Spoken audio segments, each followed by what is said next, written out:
যাদের কাছে বেশি ভালো হবেন তারাই সবচেয়ে বেশি কষ্ট দেবে। একটা সময়ের পর বুঝবেন আপনি যাদের জন্য নিজের শান্তি, সময় আর অনুভূতি সব কিছু দিয়েছেন, অনেক সময় তারাই আপনাকে সবচেয়ে বেশি অবহেলা করেছে। নাম্বার 1, অতিরিক্ত ভালো মানুষদের মানুষ সম্মান করে না।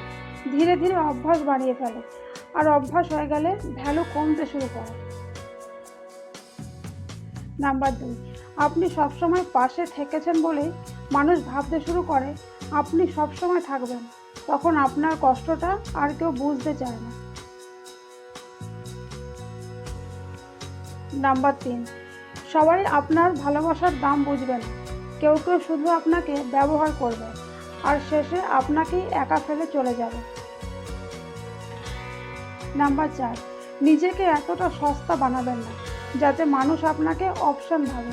নিজেরও একটা সম্মান আছে। ভালো হন, কিন্তু এতটা না যাতে অন্যকে খুশি করতে গিয়ে নিজেকেই প্রতিদিন ভাঙতে হয়। যেদিন নিজের দাম নিজে বুঝবেন, সেদিন মানুষও আপনাকে হারানোর ভয় পাবে। এই রকম ভিডিও পেতে আমাদের চ্যানেলটা সাবস্ক্রাইব করে রাখুন। ধন্যবাদ।